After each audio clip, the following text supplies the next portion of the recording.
দেখিস কথা কয় না, আছে না নাই? বোর থেকে শালির খবর রাখে বেশি, এরকম আছে না নাই?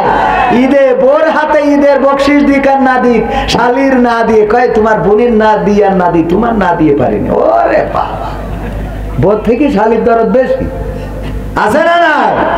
একজন শুনিয়ে যে বউ ওর ওই কিড়া মরি গেছে, শালি মরি গেছে, খুব কান্না কাঁদতেছে।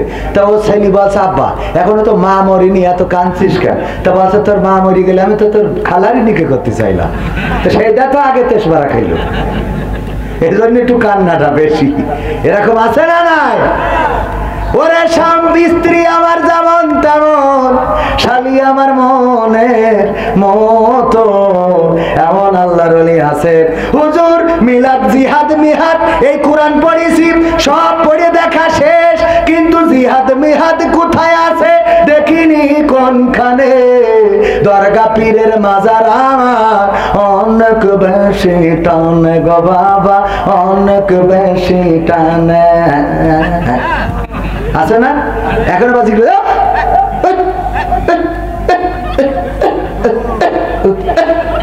এই দেখিছেন কি জিকির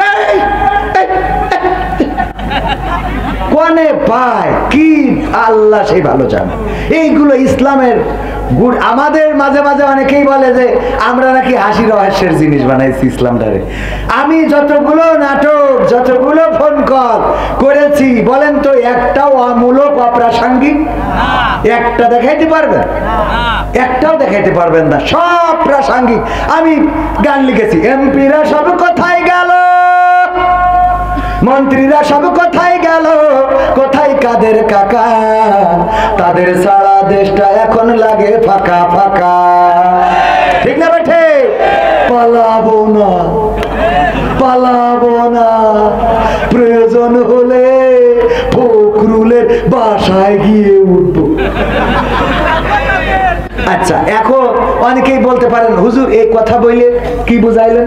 আল্লাহ সূরা সফের 2 নম্বর আয়াতে বলতেছে, পবিত্র কোরআনের 61 নম্বর সূরা 28 নম্বর পারা 2 নম্বর আয়াত, ইয়া আইয়ুহাল্লাযীনা আমানু লিমা তাকুলুনা মা লা তাফআলুন।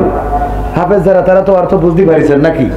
আল্লাহ বলছে ওগো ঈমানদারেরা তোমরা এমন কথা বললো না যা তোমরা কাজে করো না। কথাটা কার?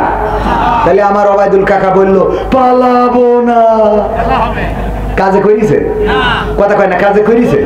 তাহলে এই গান আমার কোরআনের সাথে মিল আছে না নাই? কারণ আল্লাহ বলছে এমন কথা বলো না যে কথা তোমরা কাজে করো না। এই কথা বলি আবার এখন তাদের খুঁজে পাচ্ছি না, হেরিকেন কেন, টর্চ লাইট কেন, সার্চ লাইট কেন, হঠাৎ শুনছি যে বর্ডারে ধরা খেয়েছি তাও বিসি মিসি হারাই গেছে।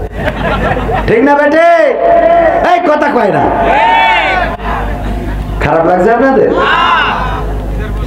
আল্লাহ বলছে ইয়া আইয়ুহাল্লাযীনা আমানু লিমা তাকুলুনা মা লা তাফআলুন। ওগো ঈমানদারেরা এমন কোন কথা বলো না যেই কথা তোমরা কাজে পরিণত করো না। কাবুরা মাকতান ইনদাল্লাহি আন তাকুলু মা লা তাফআলুন। আমার আল্লাহ বলছেন এটা আল্লাহর কাছে অত্যন্ত অপছন্দের, অত্যন্ত ঘৃণার, অত্যন্ত ক্রোধের, অত্যন্ত রাগের যে তোমরা মুখে যা বলো কাজে তা পরিণত করো না। কত টাকা? জোরে বলেন কথাটা কার? সেই আল্লাহর কথা। দেখেন আমার সাবেক প্রধানমন্ত্রী বলল হাসিনা পালায় না, কথা কয় না, বলেছে না বলে নাই? তাহলে বঙ্গভবনে আমরা যাওয়ার আগে হঠাৎ দেখি নেই, পরে শুনলাম হেলিকপ্টার চলে গেছে। কথা কাজে মিল রেখেছে? তাহলে কোরআনে এই কথা আছে না নাই? কথা কয় না, আছে। ওগো আমার ভাইরা এবার তাহলে পরের কথায় আসি। আল্লাহ সেই আগের নেতা কি বলতেছে, জিহাদ মিহাদ কোথায় আছে দেখিনি কোনখানে।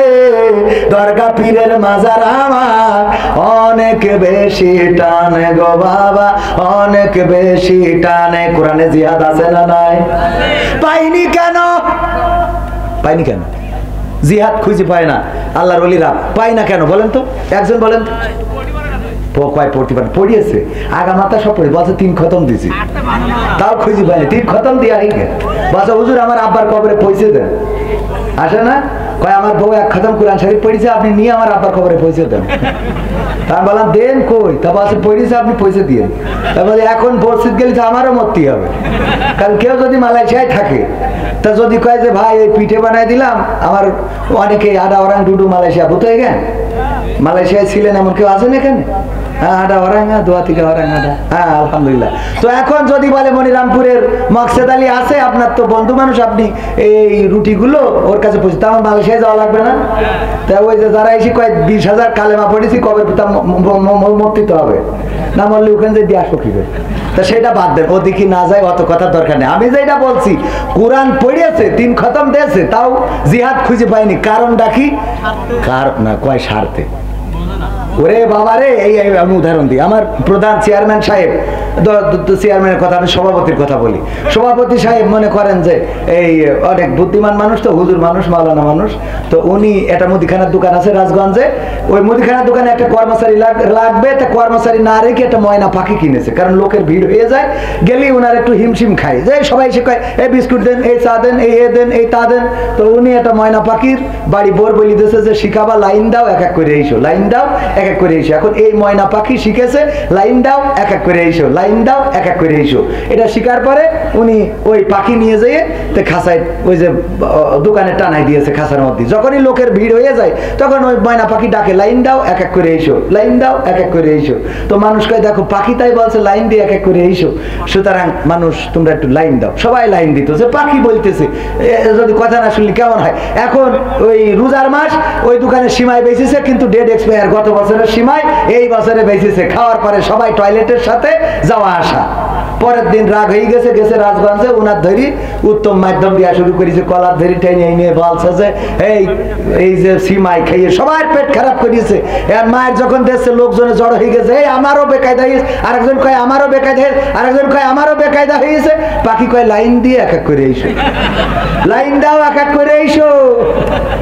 এখন এই যে গণধুলাই শুরু হয়েছে, এমনি তো যদি একটা দুটো মারে মানে ভিড়ির মধ্যে, তাও তো 2-1টা কম খাবে, কিন্তু লাইন দিয়ে যদি এক এক করে আসে, তাহলে একেবারে রাজগঞ্জতে ভ্যানে করে কাফনের কাপড় নিয়ে বাড়ি আসা লাগবে না?